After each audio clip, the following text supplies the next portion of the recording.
전 세계가 한 문장 앞에서 멈춰 섰습니다. 한국을 더 이상 아시아라는 낡은 틀에 가두지 마십시오. 그건 이 민족에 대한 모욕입니다. 국제 외교 무대에서 30년 감정 한 번 드러낸 적 없던 UN 수석 분석관이 공식 보고서에 적어낸 문장이었습니다. 그 순간 회의장 공기가 얼어붙었습니다. 중국 대표단이 자리를 박차고 일어섰고 일본 측은 분노를 감추지 않았습니다. 지리를 모르는 사람이 쓴 헛소리다. 타라로는 우리가 먼저였다. 왜 한국인가? 그러나 그가 미래 패권 분석 보고서를 한 장 앞으로 넘기자 방금 전까지 고함치던 153개국 대표단이 일제히 입을 닫았습니다. 지구상에 단 한 번도 존재한 적 없던 새로운 종족의 국가로 진화해버린 한국. 단 한 페이지였습니다. 이 나라에 대체 무엇이 있는 걸까요? 지금 바로 공개합니다. UN 사무총장 긴급 지시.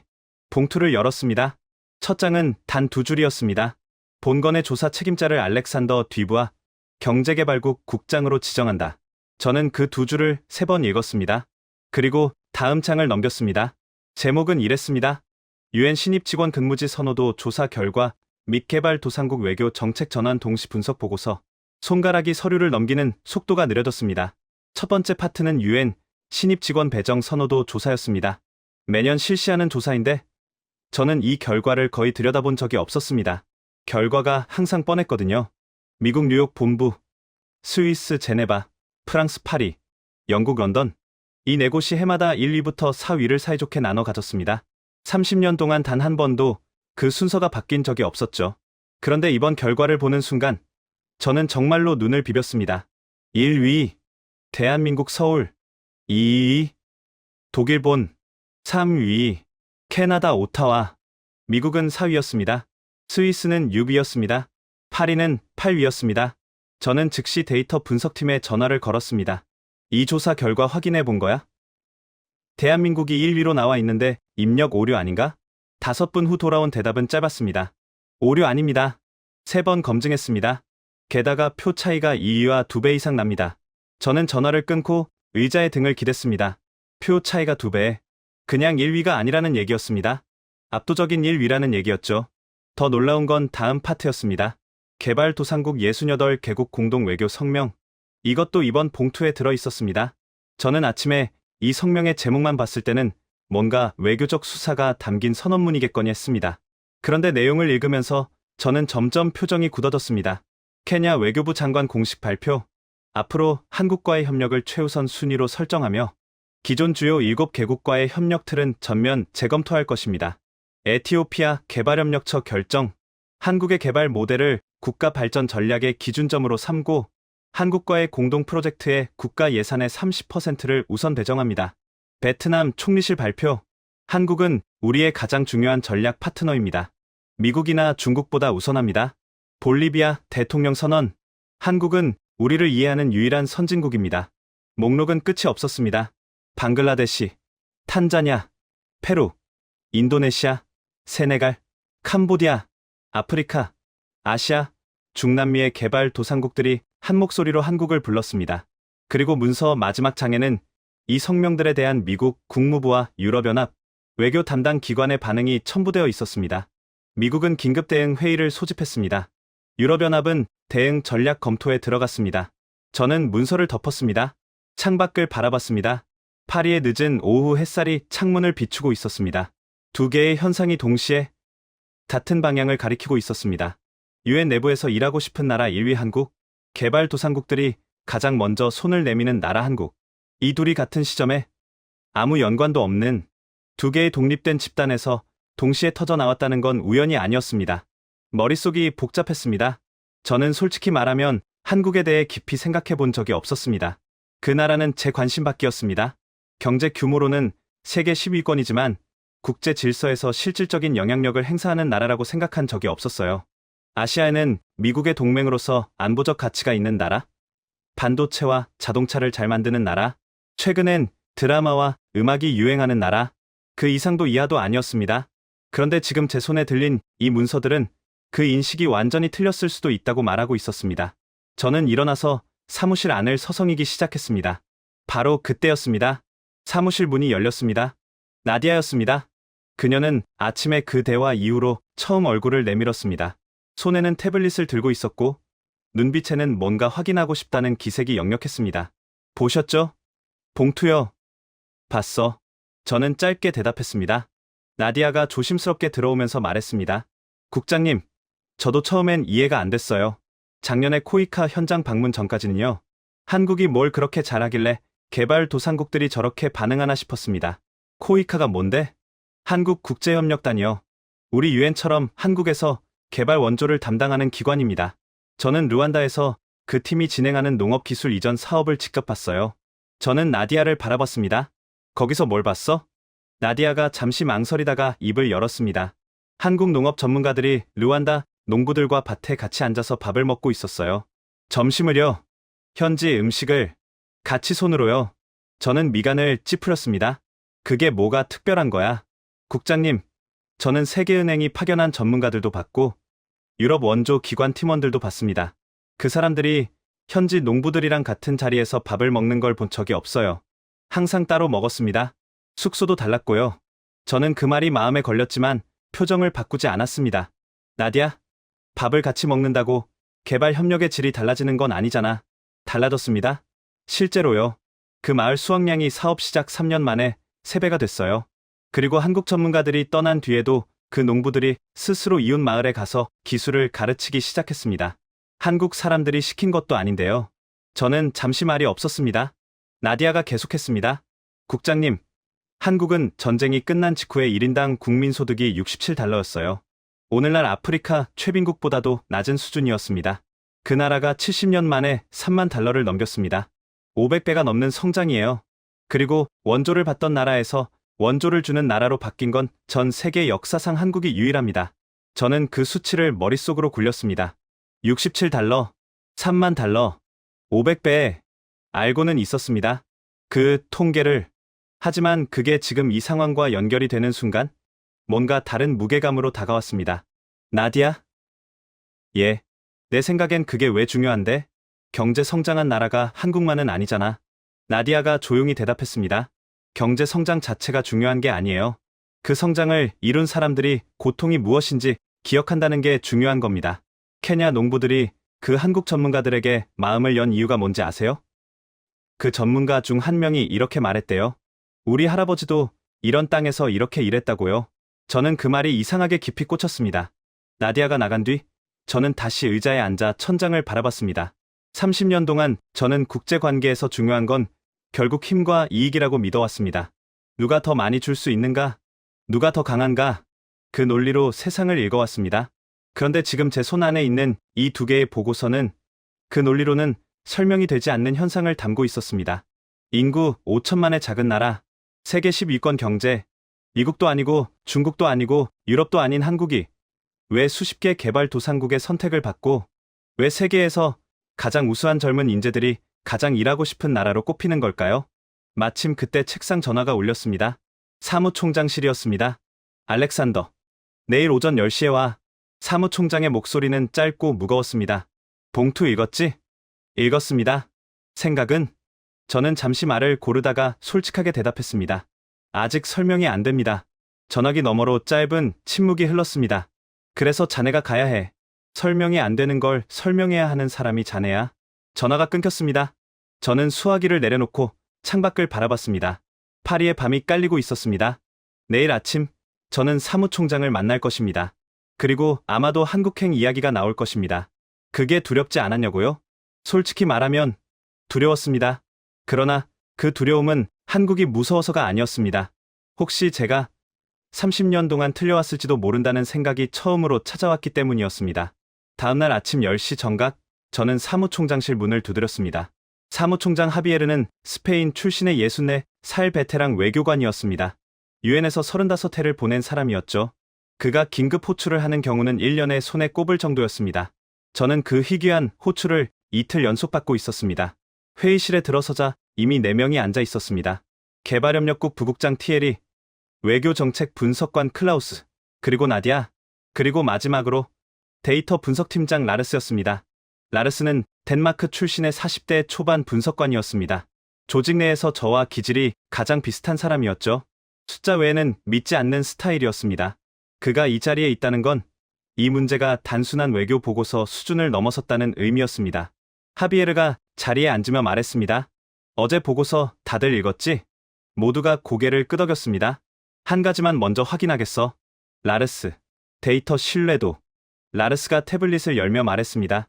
신입 직원 선호도 조사는 14개국 사무소에서 독립적으로 취합한 결과입니다. 교차 검증까지 마쳤습니다. 조작 가능성 없습니다. 개발도상국 성명의 경우 68개국 중 61개국은 외교부 공식 채널을 통해 이미 확인됐습니다. 나머지 7개국도 비공식 확인 완료입니다. 라르스가 태블릿을 덮으며 덧붙였습니다. 개인적으로는 이 결과가 마음에 들지 않습니다. 하지만 데이터는 데이터입니다. 저는 속으로 실소했습니다. 라르스다운 말이었습니다. 하비에르가 저를 바라봤습니다. 알렉산더. 어제 내가 자네에게 간다고 했지. 어디 가는지는 알고 있고? 한국입니다. 맞아. 자네가 조사팀을 이끌어야 해. 현지에서 직접 확인해야 한다.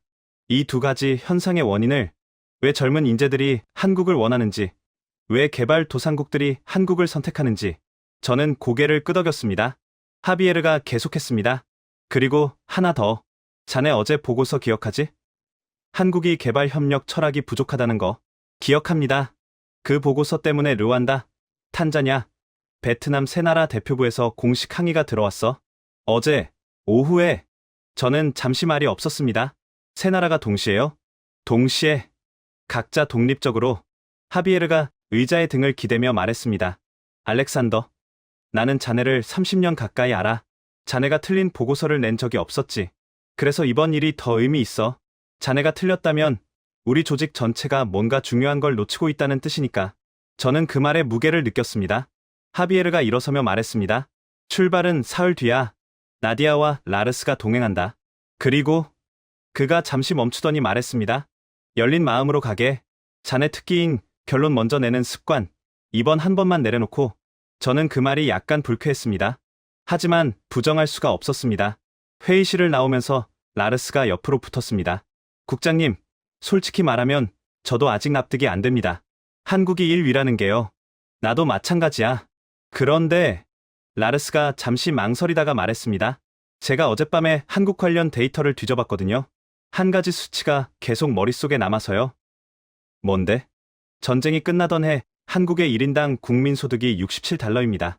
그해 가나는 $208였고 콩고도 $154였습니다. 한국이 아프리카 최빈국보다 가난했다는 거죠.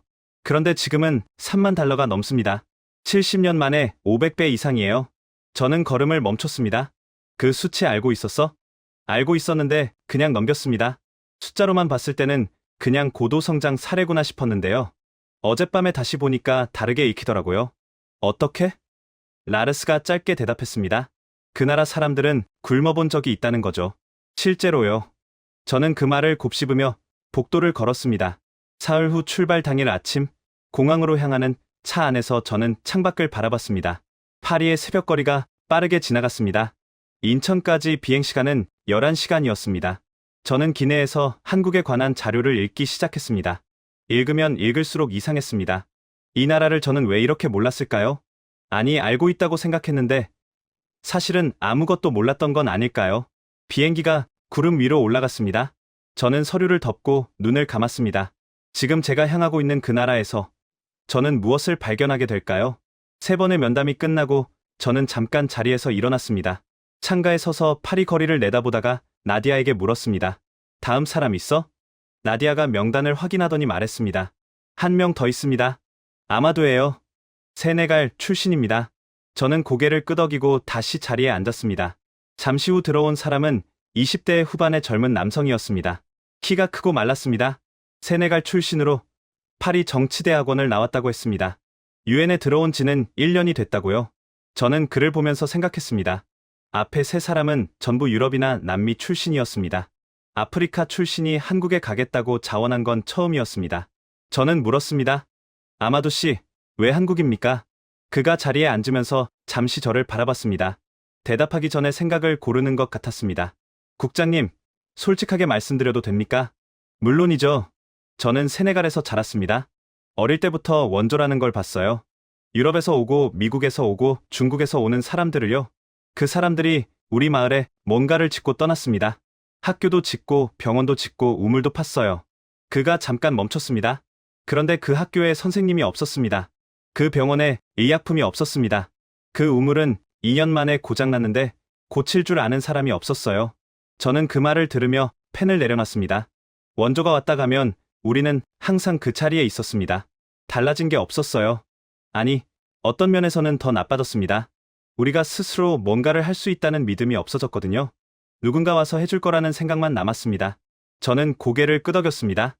그런데 한국은 다르다고요? 아마도가 말했습니다. 제 사촌이 케냐에 있습니다. 코이카 사업 현장 근처 마을에 살아요. 얼마 전 그 사촌이 저한테 영상을 보내줬습니다. 마을 청년들이 직접 옆 마을에 가서 농업 기술을 가르치는 영상이었어요. 한국 사람은 한 명도 없었습니다. 그가 저를 바라봤습니다. 국장님, 저는 그 영상을 보고 울었습니다. 왜 울었는지 처음엔 몰랐어요. 그런데 나중에 알았습니다. 그 청년들 얼굴에서 제가 한 번도 본 적 없는 게 있었거든요. 뭔데요? 자기들이 할 수 있다는 얼굴이요. 회의실이 조용해졌습니다. 아마두가 말을 이었습니다. 저는 유엔에 들어올 때 개발 협력을 하겠다고 왔습니다. 그런데 지금 우리가 하는 방식으로는 그 청년들의 얼굴을 만들 수 없어요. 저는 그걸 만들 수 있는 방식이 어떻게 작동하는지 직접 보고 싶습니다. 저는 면담을 마치고 아마두를 보내면서 잠시 그를 바라봤습니다.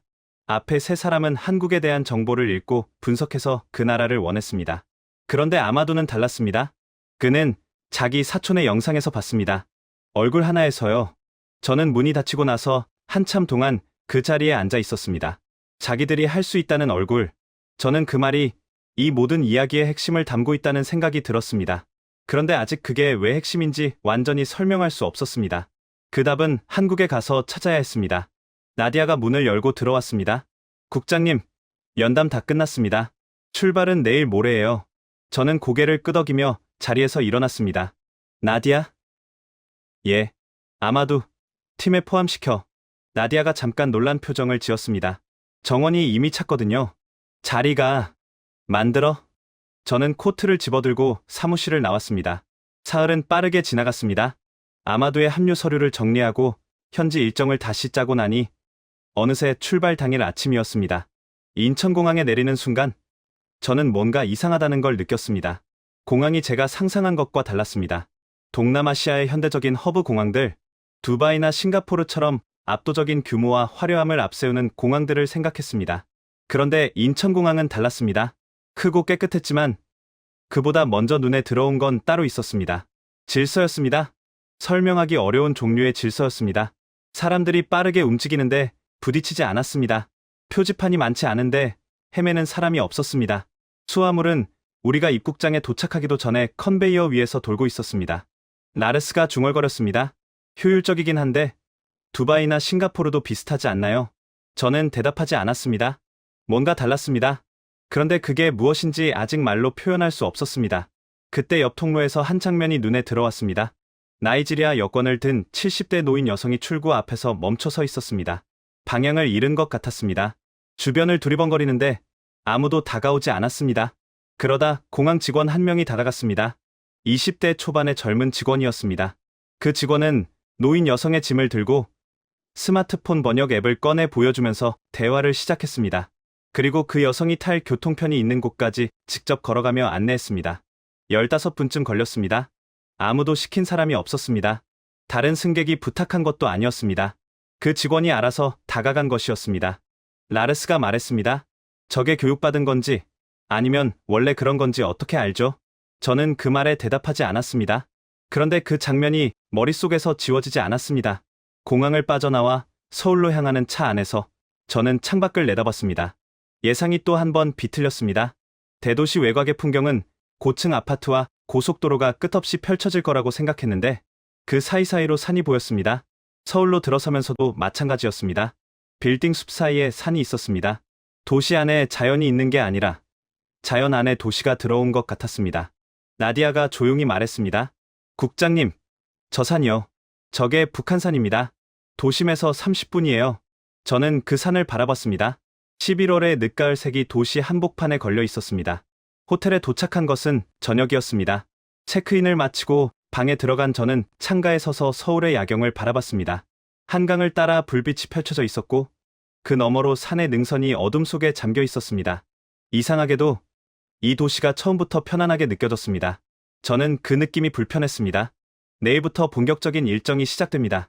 저는 무엇을 보게 될까요? 그리고 제가 30년 동안 쌓아온 판단의 틀이 이 도시에서 흔들릴까요? 솔직히 말하면 그게 흔들리지 않기를 바라는 마음과 흔들려도 괜찮다는 마음이 동시에 존재했습니다. 회의실이 잠시 조용했습니다. 그 침묵을 깬 건 라르스였습니다. 박태양 씨, 저는 데이터 분석을 담당합니다. 솔직하게 물어봐도 될까요? 박태양이 고개를 끄덕였습니다. 지금까지 보여주신 성과들 인상적입니다. 그런데 저는 한 가지가 계속 걸립니다. 이 모든 사업의 지속 가능성이요? 어떤 부분에서요? 라르스가 태블릿을 열었습니다. 코이카의 연간 예산이 약 1조 원 수준입니다. 한국 국내 총생산 대비 0.17% 정도예요. 경제협력개발기구 권고 기준인 0.7%에 한참 못 미칩니다. 스웨덴이나 노르웨이가 1% 이상을 쓰는 것과 비교하면 규모 자체가 작아요. 박태양이 조용히 들었습니다. 라르스가 계속했습니다. 그리고 무상기술 이전, 특허 포기. 이건 단기적으로는 좋아 보이는데요. 장기적으로 한국 입장에서 지식재산권 손실 아닙니까? 기업 입장에서 이걸 계속 허용할 수 있을까요? 저는 라르스의 질문이 예리하다고 생각했습니다. 저도 같은 생각을 했었으니까요. 박태양이 잠시 생각하더니 대답했습니다. 두 가지 질문인데 하나씩 답할게요. 먼저 예산 규모 문제요. 맞습니다. 우리 예산이 북유럽 국가들에 비해 작아요. 그런데 저는 예산 크기보다 예산 효율성이 더 중요하다고 생각합니다. 그가 화면을 바꿨습니다. 가리사 지역 절수 시스템 사업을 예로 들게요. 투입 비용이 가구당 80만 원이었습니다. 그런데 이 사업이 시작된 지 3년 만에 그 마을 농부들이 이웃 마을 두 곳에 자체적으로 같은 시스템을 설치했어요. 우리 예산을 한 푼도 안 쓰고요. 이걸 숫자로 환산하면 우리가 쓴 예산의 효과가 3배로 복제된 겁니다. 라르스가 미간을 찌푸렸습니다. 그건 이상적인 케이스 아닙니까? 모든 현장이 그렇게 되지는 않을 텐데요. 맞습니다. 전부 그렇지는 않아요. 실패한 사업도 있습니다. 박태양이 담담하게 말했습니다. 볼리비아에서 진행한 스마트팜 사업 중 2곳은 현지 정치 상황 때문에 중단됐습니다. 방글라데시에서 원격 의료 시스템을 설치했는데 인터넷 인프라가 뒤따라주지 않아서 활용도가 낮은 지역도 있습니다. 저희가 완벽하지 않아요. 라르스가 잠깐 멈췄습니다. 실패를 이렇게 직접적으로 말하는 걸 예상하지 못한 것 같았습니다. 숫자 외에는 믿지 않는다는 그의 원칙이 처음으로 살짝 흔들리는 표정이었습니다. 박태양이 말을 이었습니다. 그래서 저희가 지금 가장 많이 고민하는 게 뭔지 아세요? 어떻게 하면 현지 상황에 더 잘 맞게 설계할 수 있을까입니다. 우리 방식이 옳다고 전제하지 않아요. 계속 배웁니다.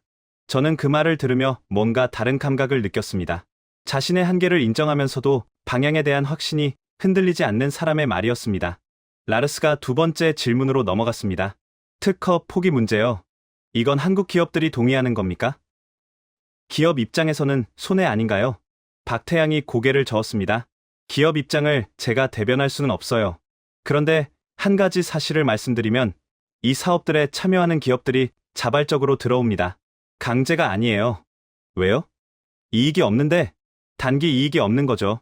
그런데 이 사업에 참여한 기업 중 상당수가 해당 국가에서 나중에 다른 사업 기회를 얻습니다. 신뢰가 먼저 생기니까요. 그리고 박태양이 잠시 말을 고르더니 말했습니다. 솔직히 말하면 돈 때문에만 하는 게 아닌 사람들이 있어요. 우리 기업들 중에도 그 67달러를 기억하는 세대의 후손들이 있거든요. 그 사람들한테 이 사업은 다른 의미입니다. 67달러. 그 숫자가 또 나왔습니다. 저는 라르스를 봤습니다. 라르스가 아까부터 그 숫자가 나올 때마다 미세하게 표정이 바뀐다는 걸 알아채고 있었습니다. 라르스가 잠시 침묵하다가 말했습니다. 마지막으로 하나만요. 지금 보여주신 성과 데이터, 코이카 자체 측정치입니까? 아니면 독립기관 검증을 거친 건가요? 박태양이 웃으며 대답했습니다. 좋은 질문입니다. 절반은 코이카 자체 측정이고 절반은 외부 검증입니다. 검증 기관 목록은 자료집 뒤편에 있어요. 확인해 보시고 의심스러운 부분 있으면 직접 연락해 보셔도 됩니다. 연락처도 같이 있습니다. 라르스가 자료집을 집어 뒤편을 펼쳤습니다. 잠시 훑어봤습니다. 그리고 아무 말도 하지 않았습니다. 저는 그 침묵이 무엇을 의미하는지 알았습니다. 라르스가 아무 말도 안 한다는 건 더 반박할 게 없다는 뜻이었습니다. 회의가 끝나고 건물을 나오면서 라르스가 제 옆을 걸었습니다. 저는 먼저 말을 꺼내지 않았습니다. 라르스가 먼저 말했습니다. 국장님. 응. 저 사람, 준비가 돼 있었어요. 제 질문들이 다 예상된 것들이었던 것 같아요. 저는 짧게 대답했습니다. 그렇겠지. 우리가 처음 묻는 사람들이 아닐 테니까. 라르스가 잠시 걷다가 다시 말했습니다. 국장님, 저는 아직 완전히 납득한 건 아닙니다. 확인할 게 더 있어요. 알아. 그런데 그가 멈추더니 말했습니다. 그 아이 사진이요. 회의실에서 보여준 거요. 저는 그게 자꾸 생각납니다. 왜 그런지 모르겠어요. 저는 라르스를 바라봤습니다. 그의 얼굴에 뭔가 낯선 표정이 있었습니다. 분석관의 얼굴이 아닌 다른 무언가였습니다. 저는 대답했습니다. 나도 그래. 우리는 서울의 오후 햇살 아래 걸었습니다. 아무 말이 없었습니다. 그리고 그 침묵 속에서 저는 처음으로 뭔가가 바뀌고 있다는 것을 느꼈습니다. 화면이 꺼졌습니다. 회의실에 잠시 침묵이 흘렀습니다. 라르스가 노트를 덮으며 말했습니다. 레나 국장, 인상적인 사람이네요. 저는 고개를 끄덕였습니다. 그리고 옆에 앉아있는 오비나를 봤습니다. 오비나는 화면이 꺼진 뒤에도 그 방향을 바라보고 있었습니다. 생각에 잠긴 표정이었습니다. 저는 물었습니다. 오비나 씨, 레나 국장 말에 동의합니까? 오비나가 천천히 저를 돌아봤습니다. 동의합니다. 그리고 저는 그걸 직접 경험했습니다. 저는 몸을 앞으로 기울였습니다. 어디서요? 오비나가 잠시 생각을 고르더니 입을 열었습니다. 저는 3년 전에 에티오피아 현장에서 코이카 팀과 6달을 함께 일했습니다. UN 협력관 자격으로 파견된 거였어요. 처음에 저는 그냥 모니터링하러 간다고 생각했습니다. 사업이 잘 돌아가는지 확인하는 역할이요. 그가 테이블 위에 손을 올려놓았습니다. 그런데 첫날부터 달랐습니다. 코이카 팀장이 저한테 이렇게 물었어요. 오비나 씨, 이 지역에서 예전에 비슷한 사업이 있었습니까? 저는 있었다고 했습니다. 세계 식량 계획 사업이 있었다고요. 그랬더니 그 팀장이 말했습니다. 그 사업이 왜 잘 안 됐는지 아는 사람을 만나고 싶다고요. 저는 그 말이 흥미롭게 들렸습니다. 실패 원인을 먼저 조사했다는 거네요. 맞습니다. 그 팀은 사업을 시작하기 전에 2달을 그것만 했어요. 왜 이전 사업들이 실패했는지를요. 현지 주민들을 만나고, 지역 공무원들을 만나고, 심지어 실패한 사업에 참여했던 현지 노동자들까지 만났습니다. 오비나가 말을 이었습니다. 저는 그 과정에서 충격을 받았습니다. 제가 유엔에서 10년 넘게 일하면서 그런 걸 먼저 하는 팀을 본 적이 없었거든요. 대부분의 기관들은 이미 설계를 가지고 옵니다. 현지 상황에 맞게 조정하는 척하지만 사실은 자기들이 만든 틀에 현지 상황을 끼워 맞추는 거예요. 라르스가 물었습니다. 그래서 결과가 달랐습니까? 오비나가 고개를 끄덕였습니다. 달랐습니다. 그런데 제가 더 놀랐던 건 결과보다 과정이었어요. 그가 잠시 멈추더니 말했습니다. 사업이 진행되면서 현지 농부 중에 무코나라는 사람이 있었습니다. 40대 남성인데 처음에는 굉장히 비협조적이었어요. 한국 팀이 뭘 가르쳐 주려고 하면 우리는 이미 우리 방식이 있다면서 거부했습니다. 팀장이 저한테 귓속말로 물었어요. 저 사람 왜 저러는지 알아요? 하고요. 오비나가 잠시 창밖을 바라봤습니다. 저는 현지 관계자한테 물어서 알게 됐습니다. 무코나는 10년 전에 유럽 한 기관이 진행한 농업 사업에 참여했다가 낭패를 봤어요. 그 기관이 새 씨앗을 줬는데 수확하고 나서 그 씨앗 값을 청구했습니다. 계약서에 작은 글씨로 적혀 있었는데 무코나는 몰랐던 거예요. 그 빚을 갚느라 3년을 고생했습니다. 저는 그 이야기를 들으며 가슴 어딘가가 불편해졌습니다. 코이카 팀장이 그 사실을 알고 나서 어떻게 했습니까? 오비나가 말했습니다. 무코나를 직접 찾아갔습니다. 통역을 데리고요. 그리고 앉아서 물었어요. 우리한테 어떤 보장을 받으면 믿을 수 있겠냐고요? 저는 그 말이 단순한 것 같으면서도 단순하지 않다는 걸 느꼈습니다. 무코나가 뭐라고 했습니까? 씨앗값 같은 거 나중에 청구하지 않는다는 서류를 달라고 했어요. 그리고 사업이 끝난 뒤에도 연락할 수 있는 사람 이름을 달라고 했습니다. 문제가 생겼을 때 물어볼 수 있는 사람이요. 오비나가 저를 바라봤습니다. 팀장이 그 자리에서 둘 다 줬습니다. 서류도 만들고 자기 개인 연락처도 줬어요. 저는 잠시 말이 없었습니다. 무코나가 그 후에 어떻게 됐습니까? 오비나가 처음으로 환하게 웃었습니다. 그 사업에서 가장 열심히 일한 사람이 됐습니다. 나중에는 팀장 옆에서 다른 농부들한테 기술을 직접 가르쳤어요. 팀장이 에티오피아어를 잘 못하니까 무코나가 통역도 해주고 설명도 해줬습니다. 팀이 철수할 때 팀장이 무코나한테 말했대요. 이제 이 마을은 당신이 책임자입니다. 라고요. 오비나가 말을 마쳤습니다. 국장님, 저는 그 장면을 봤을 때 레나 국장이 한 말을 이해했습니다. 눈을 바라봤다는 게 무슨 뜻인지요? 무코나를 불쌍히 여기지 않았어요. 그를 신뢰했습니다. 그 차이가 결과를 만들었습니다. 저는 오비나의 말이 끝난 뒤 한동안 아무 말도 하지 않았습니다. 라르스도 말이 없었습니다. 나디아가 조용히 말했습니다. 무코나, 지금도 그 마을에 있겠네요. 오비나가 고개를 끄덕였습니다. 있습니다. 저 지난달에 연락받았어요. 이웃 마을 세 곳에 기술을 전수했다고요. 저는 창밖을 바라봤습니다. 서울의 오후 햇살이 기울어지고 있었습니다. 무코나. 이름도 몰랐던 에티오피아 농부, 10년 전 빚에 속았던 사람, 그리고 지금 이웃 마을 세 곳에 기술을 전수하는 사람. 저는 이 이야기가 통계가 아니라는 걸 알았습니다. 이건 한 사람이었습니다. 그리고 그 한 사람이 만들어진 방식이 한국이라는 나라가 세상을 대하는 방식의 전부를 담고 있었습니다. 저는 노트에 무코나라고 적었습니다. 그리고 오비나를 바라봤습니다. 이 사람이 곧 서울을 떠난다는 걸 알았습니다. 함께한 시간이 짧았지만 저는 이 사람에게서 많은 걸 들었습니다. 현장에서 10년을 보낸 사람의 언어는 달랐습니다. 데이터가 아니라 이름으로 말했습니다. 저는 그게 중요하다는 걸 이제야 조금씩 알아가고 있었습니다. 저는 박태양이 돌아간 뒤 혼자 복도 의자에 앉았습니다. 시계를 봤습니다. 오전 11시 47분이었습니다. 군용기가 출발한 지 40분이 지났습니다. 오사카까지 가서 치료제를 수령하고 돌아오는데 약 4시간. 그 사이에 의료팀이 오비나를 버텨내게 해야 했습니다. 저는 휴대전화를 들었다가 내려놨습니다. 걸 사람이 없었습니다. 30년 동안 위기 상황을 수없이 다뤄왔습니다. 난민 협상, 식량 위기, 분쟁 지역 철수 작전. 저는 항상 그 상황들을 데이터와 논리로 처리했습니다. 감정을 거르고 필요한 결정을 내렸습니다.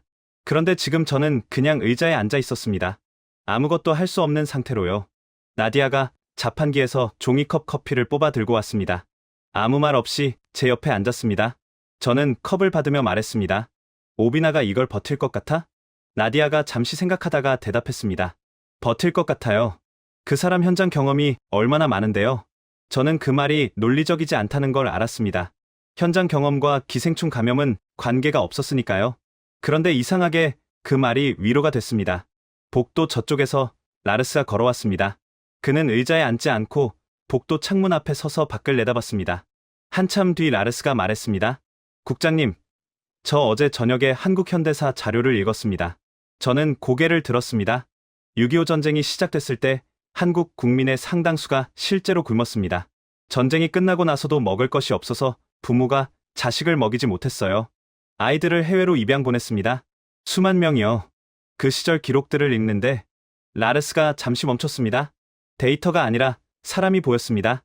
이상하게요. 저는 그 말을 들으며 창밖을 바라봤습니다. 서울의 11월 하늘이 회색이었습니다. 라르스, 너 처음에 한국행 별로 내키지 않는다고 했잖아. 했죠? 지금은? 라르스가 잠시 생각하다가 대답했습니다. 모르겠습니다. 아직 분석 중이에요. 저는 짧게 웃었습니다. 라르스다운 대답이었습니다. 나디아가 말했습니다.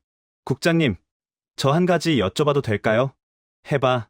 국장님은 왜 처음에 그렇게 확신하셨어요? 한국이 개발협력에서 깊이가 없다고요. 저는 그 질문을 예상하지 못했습니다. 잠시 말이 없었습니다. 모르겠어. 아마도 내가 기준으로 삼는 것들이 전부 서구적 틀 안에 있었던 것 같아. 개발협력의 역사, 철학, 방법론, 전부 미국이나 유럽이 만들어낸 것들이었거든. 그 틀 안에서 보면 한국은 역사가 짧고 경험이 적은 나라였어. 저는 커피를 한 모금 마셨습니다. 그런데 그 틀 자체를 의심한 적이 없었어. 30년 동안. 나디아가 조용히 말했습니다. 국장님, 그게 잘못된 게 아니에요. 그 틀이 틀렸던 게 아니라 그 틀이 전부라고 생각했던 거잖아요. 저는 그 말을 들으며 생각했습니다. 틀이 틀렸던 게 아니라 틀이 전부라고 생각했던 것. 그 두 개는 달랐습니다. 시간이 흘렀습니다. 오후 1시가 됐습니다. 병원 복도는 조용했습니다. 가끔 의료진이 빠르게 지나쳤습니다. 응급실 쪽에서 간간히 소리가 들려왔습니다. 저는 자리에서 일어나 복도를 걸었습니다. 가만히 있는 게 힘들었습니다. 병원 로비 쪽으로 내려갔습니다. 로비 한쪽에 작은 카페가 있었습니다. 저는 카운터에서 물을 한 병 사면서 카운터 직원을 봤습니다. 20대 초반의 여성이었습니다. 외국인인 제가 한국어로 된 메뉴판을 들여다보고 있자 그녀가 먼저 영어로 물었습니다. 워터, 아메리카노, 라고요. 저는 물을 가리켰습니다. 그녀가 건네주면서 짧게 웃었습니다. 계산을 마치고 돌아서는데 그녀가 영어로 말했습니다. 괜찮으세요? 피곤해 보이시네요.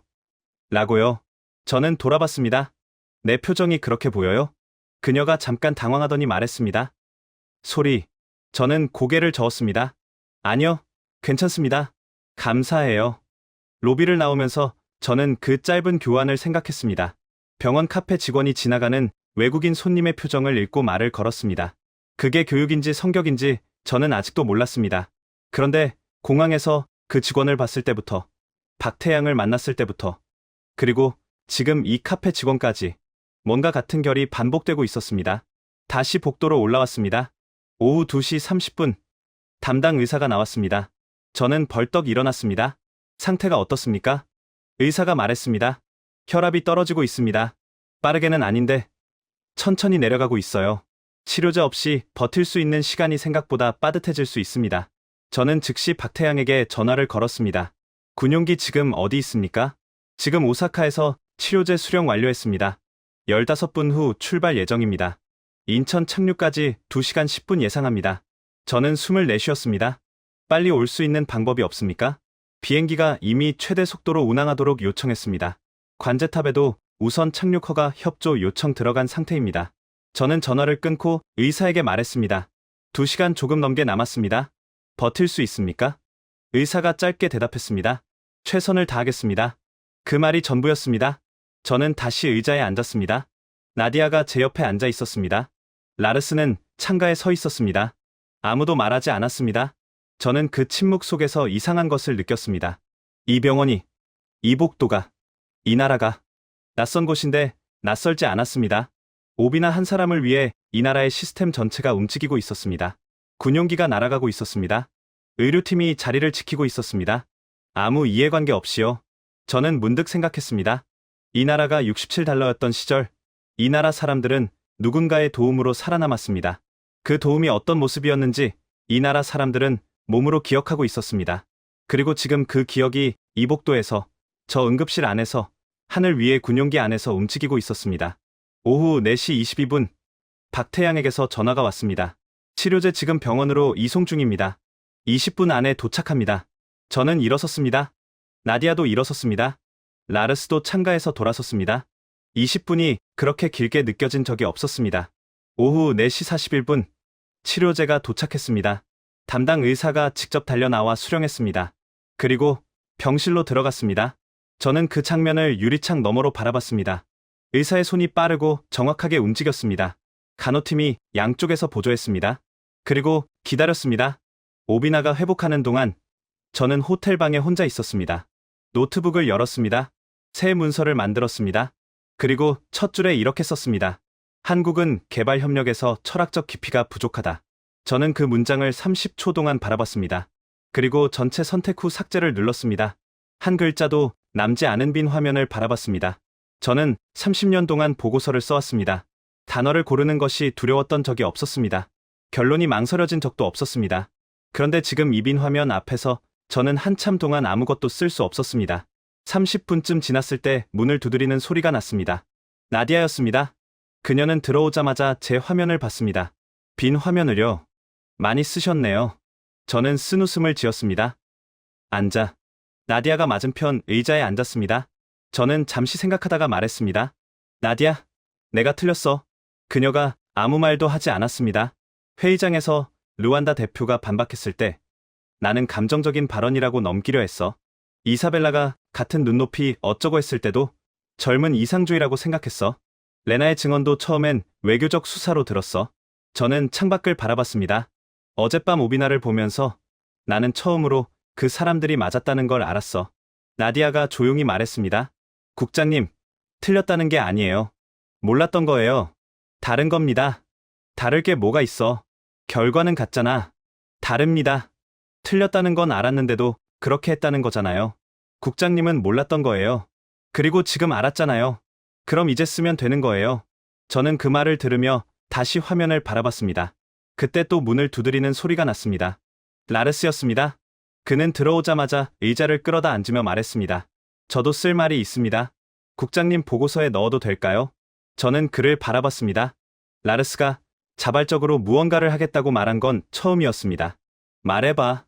저는 어젯밤까지 한국의 이 모든 행동이 장기적인 외교 전략이라고 생각했습니다. 개발도상국의 지지를 확보하려는 계산된 움직임이라고요. 그게 데이터를 분석하는 사람의 자연스러운 해석이에요. 그가 잠시 멈췄습니다. 그런데 군용기 얘기를 듣고 저는 그 해석이 틀렸다는 걸 알았습니다. 전략적 계산으로 군용기를 움직이지는 않아요. 그 결정은 다른 데서 나온 겁니다. 저는 고개를 끄덕였습니다.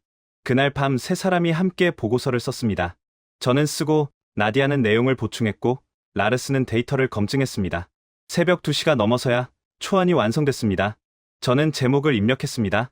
한국, 고통을 아는 자의 힘. 나디아가 제목을 읽더니 말했습니다. 맞아요. 라르스가 잠시 생각하다가 말했습니다. 저도 동의합니다. 저는 파일을 저장하고 노트북을 닫았습니다. 창밖에 서울의 새벽이 펼쳐져 있었습니다. 파리로 돌아온 건 서울을 떠난 지 사흘 후였습니다. 공항에서 사무실로 바로 향했습니다. 짐을 풀 시간도 없었습니다. 비행기 안에서 쓴 초안을 나디아와 라르스가 이미 다듬어 놓았고 저는 그걸 처음부터 다시 읽었습니다. 읽으면서 한 번도 고치고 싶다는 생각이 들지 않았습니다. 30년 동안 보고서를 쓰면서 처음 있는 일이었습니다. 며칠이 지난 뒤 사무총장 하비에르를 만났습니다. 그는 보고서를 이미 읽은 상태였습니다. 제가 들어서자마자 말했습니다. 알렉산더, 이거 총회에서 발표해야 해. 저는 예상하고 있었습니다. 언제입니까? 2주 후. 특별 세션 안건으로 넣겠어. 저는 고개를 끄덕였습니다. 하비에르가 보고서를 들며 말했습니다. 자네가 직접 발표해야 해. 이 보고서를 쓴 사람이 서야 한다는 게 내 생각이야. 특히 앞부분. 앞부분이 무엇인지 저는 알았습니다. 저 스스로 틀렸다고 쓴 부분이었습니다. 하비에르가 말을 이었습니다. 자네가 틀렸다는 걸 공개적으로 인정하는 게 쉽지 않다는 거 알아. 그런데 그게 이 보고서의 힘이야. 30년 경력의 사람이 틀렸다고 말하는 것. 그게 이 내용에 무게를 더해. 저는 그 말이 맞다는 걸 알았습니다. 하겠습니다. 발표 당일, 저는 평소보다 30분 일찍 총회 대회의실에 도착했습니다. 자리를 미리 확인하려고 한 건 아니었습니다. 단지 그 공간에 혼자 있고 싶었습니다. 잠깐이라도요. 텅 빈 회의장 안으로 들어갔습니다. 수백 개의 의자가 반원형으로 배치되어 있었습니다. 발표대가 앞쪽에 홀로 서 있었습니다. 저는 발표대 앞에 섰습니다. 빈 의자들을 바라봤습니다. 몇 달 전, 저는 이 자리 근처에서 한국 보고서를 발표했습니다. 그때 저는 확신에 차 있었습니다. 의심이 없었습니다. 그런데 루안다 대표 이멜다가 손을 들었고 저는 말문이 막혔습니다. 그 순간이 이 모든 것의 시작이었습니다. 저는 그 빈자리를 바라보며 생각했습니다. 이멜다는 오늘 이 자리에 있을까요? 확인하지 못했습니다. 1시간 후 사람들이 들어오기 시작했습니다. 각국 대표단이 자리를 채웠습니다. UN 고위 관리자들, 각국 외교관들, 개발협력 담당자들. 저는 입구 쪽을 바라봤습니다. 그리고 이멜다를 봤습니다. 그녀는 르완다 대표단과 함께 들어오면서 자리를 찾고 있었습니다. 저는 그녀가 저를 발견하는 순간을 봤습니다. 그녀의 표정이 잠깐 멈췄습니다. 그러더니 짧게 고개를 끄덕였습니다. 저도 고개를 끄덕였습니다. 세션이 시작됐습니다. 사회자가 안건을 소개했습니다. 저는 발표대에 올랐습니다. 마이크 앞에 서서 회의장을 한번 훑었습니다. 수백 명이 저를 바라보고 있었습니다. 저는 숨을 한번 들이쉬고 말했습니다. 존경하는 여러분, 저는 오늘 발표를 시작하기 전에 한 가지를 먼저 말씀드려야 합니다. 회의장이 조용해졌습니다. 몇 달 전 저는 이 자리 근처에서 한국에 대한 보고서를 발표했습니다. 그 보고서에는 한국이 개발 협력 분야에서 철학적 깊이와 역사적 경험이 부족하다는 내용이 있었습니다. 저는 잠시 멈췄습니다. 그 보고서는 틀렸습니다. 회의장에 술렁임이 일었습니다. 수근거리는 소리가 잠깐 퍼졌다가 가라앉았습니다. 저는 계속했습니다. 저는 그 후 한국을 직접 방문했습니다. 그리고 제가 30년 동안 쌓아온 판단의 틀이 얼마나 좁은 것이었는지 알게 됐습니다. 오늘 저는 수정된 보고서를 발표하겠습니다. 제목은 한국, 고통을 아는 자의 힘입니다. 화면에 첫 슬라이드가 떴습니다. 숫자 하나였습니다. 전쟁이 끝나던 해, 한국의 1인당 국민소득은 $67였습니다. 저는 잠시 그 숫자를 회의장에 띄워뒀습니다. 같은 해가 나는 $208였습니다. 콩고는 $154였습니다. 캄보디아는 $118였습니다. 한국은 그 나라들보다 가난했습니다.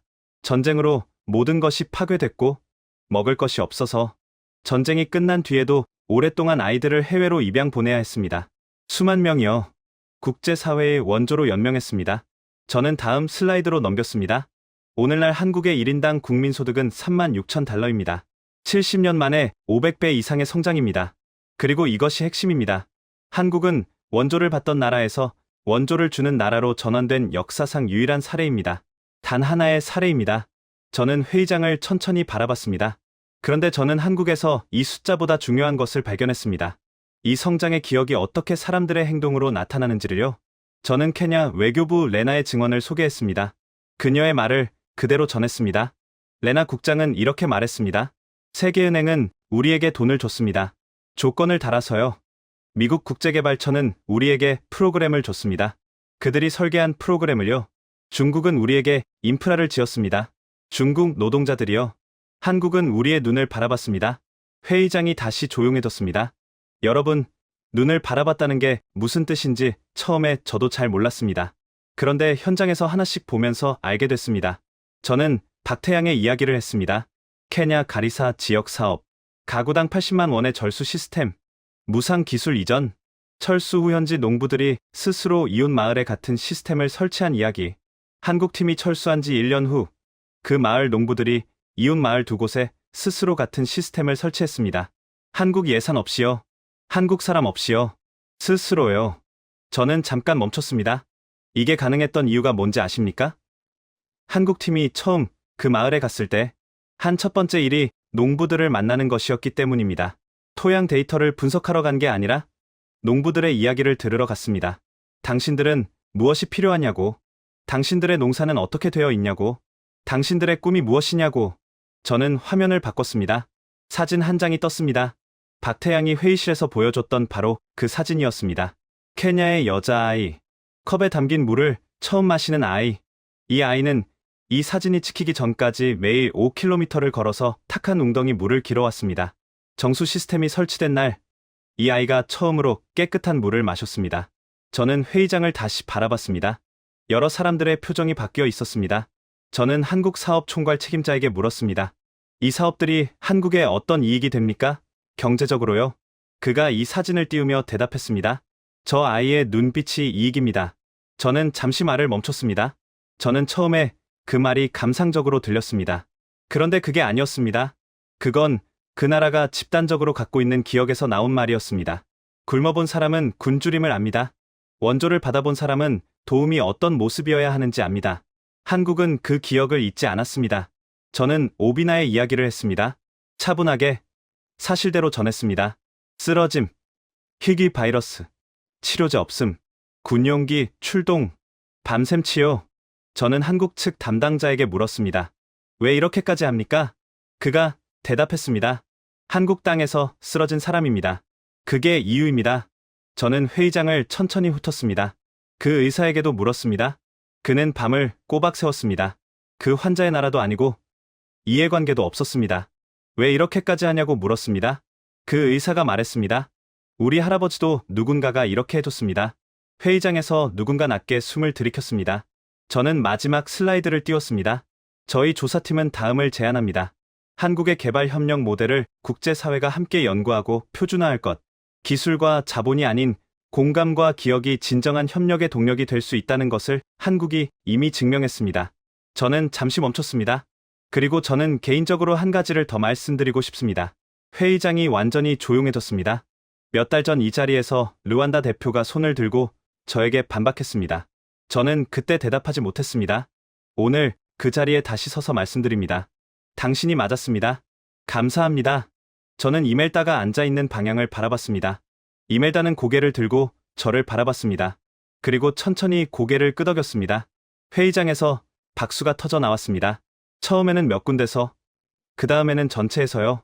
저는 발표대에 서서 그 박수 소리를 들었습니다. 30년 동안 수많은 발표를 했습니다. 많은 박수를 받았습니다. 그런데 이 박수는 달랐습니다. 이건 훌륭한 발표에 대한 박수가 아니었습니다. 틀렸다는 것을 인정한 사람에게 보내는 박수였습니다. 그게 이상하게도 더 무거웠습니다. 발표가 끝나고 자리를 정리하는데 여러 사람들이 다가왔습니다. 에티오피아 대표가 악수를 청하며 말했습니다. 국장님, 오비나 씨 소식 들었습니다. 다행입니다. 탄자니아 대표가 말했습니다. 우리도 한국과 같은 방식의 협력을 원합니다. 어떻게 시작하면 됩니까? 저는 각자에게 답하면서 입구 쪽을 봤습니다. 이멜다가 대표단과 함께 나가려다가 멈춰서 저를 바라봤습니다. 저는 그녀에게 걸어갔습니다. 우리는 회의장 입구에서 마주쳤습니다. 이멜다가 먼저 말했습니다. 국장님, 그날 제가 너무 직접적으로 말했을 수도 있습니다. 저는 고개를 저었습니다. 아니요. 충분히 직접적이지 않았어요. 저는 그때도 마음속으로 넘기려고 했으니까요. 이멜다가 짧게 웃었습니다. 그래도 마음에 남으셨던 것 같습니다. 남았어요. 그날 밤부터요. 이멜다가 잠시 생각하다가 말했습니다. 국장님, 저는 유엔에서 14해를 일했습니다. 이 조직에서 고위직에 있는 사람이 공개적으로 틀렸다고 말하는 것을 처음 봤습니다. 저는 그 말을 들으며 잠깐 멈췄습니다. 그게 이상한 일이어야 하는데 이상하지 않은 조직이 됐죠. 이멜다가 고개를 끄덕였습니다. 그래서 오늘이 중요했어요. 국장님이 하신 게 그냥 사과가 아니에요. 이 조직 안에서 배움이 가능하다는 걸 보여주신 거거든요. 저는 그 말을 한동안 생각했습니다. 이멜다와 악수를 나누고 헤어졌습니다. 라르스가 옆으로 왔습니다. 국장님, 저 방금 케냐 대표단이 발표 내용 전문을 달라고 했어요. 번역해서 케냐 외교부에 공식 배포하겠다고요. 저는 고개를 끄덕였습니다. 보내줘. 라르스가 잠깐 머뭇거리다가 말했습니다. 그리고 저 한 가지 말씀드려도 될까요? 해봐. 오늘 발표에서 국장님이 틀렸다고 말하실 때 저는 솔직히 불편했습니다. 고위직에서 공개적으로 그렇게 말하면 권위가 손상된다고 생각했거든요. 그런데 박수가 나오고 나서 제가 틀렸다는 걸 알았습니다.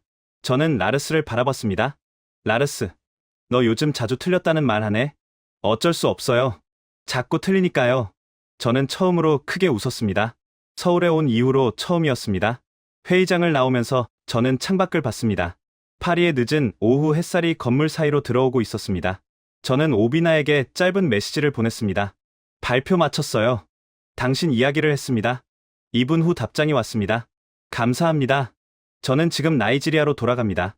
돌아가서 한국에서 배운 것을 써보려고요. 저는 그 메시지를 읽고 전화기를 주머니에 넣었습니다. 엘리베이터를 기다리면서 나디아가 말했습니다.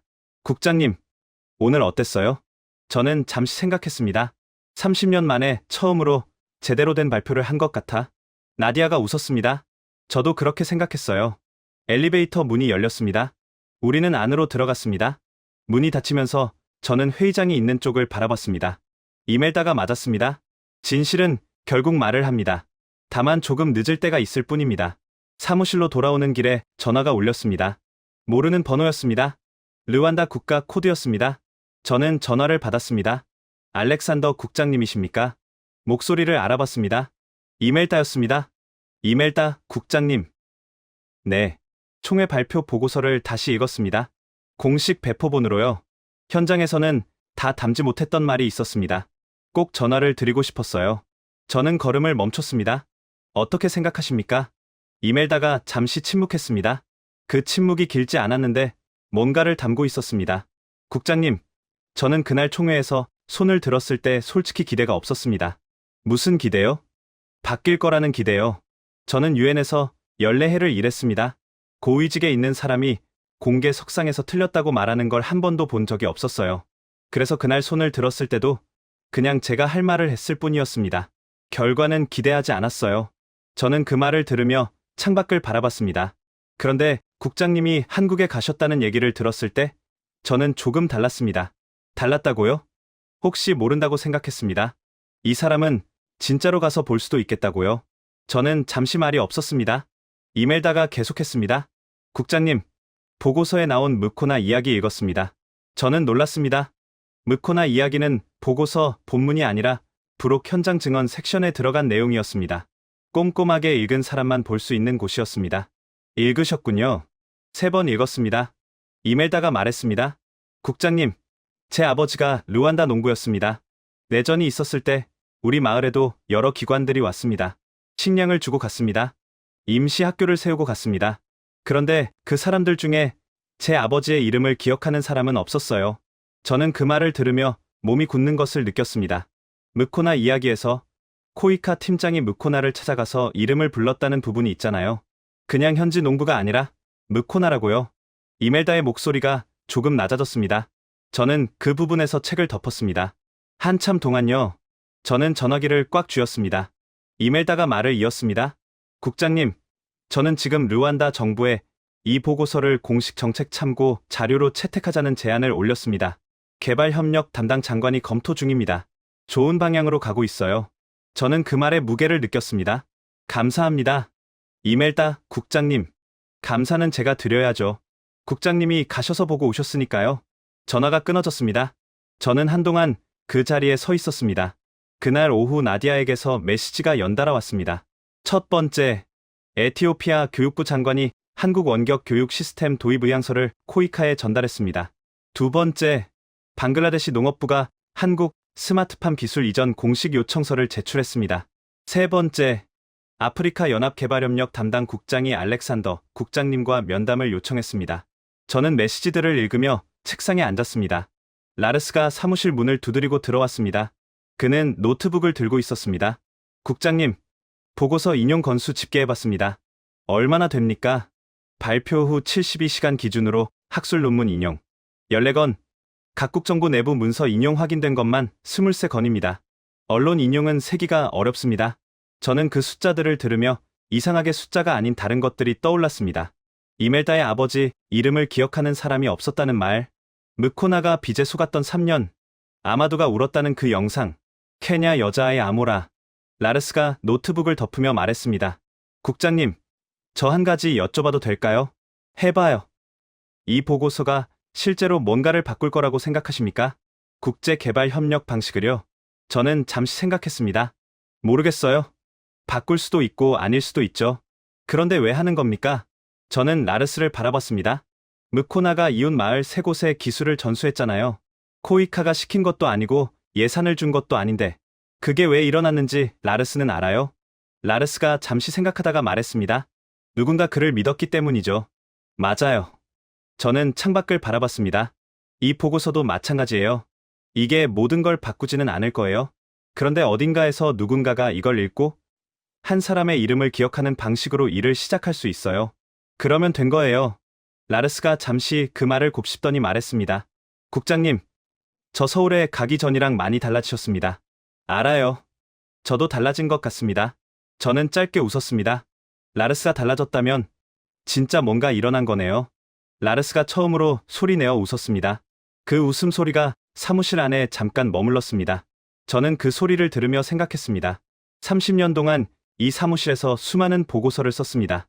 그런데 이렇게 웃으면서 일을 마무리한 적이 있었던가요? 아마 없었습니다. 창밖에 파리의 저녁이 깔리기 시작했습니다. 저는 자리에서 일어나 코트를 집었습니다. 오늘은 일찍 퇴근하기로 했습니다. 해야 할 일이 많았습니다. 다음 단계를 준비해야 했습니다. 그런데 이상하게 그 많은 일들이 무겁게 느껴지지 않았습니다. 처음으로요. 그로부터 6달이 지났습니다. 저는 케냐에 있었습니다. 가리사 지역의 한 마을이었습니다. 조사팀이 만들어낸 새로운 협력 방식의 첫 번째 현장 방문이었습니다.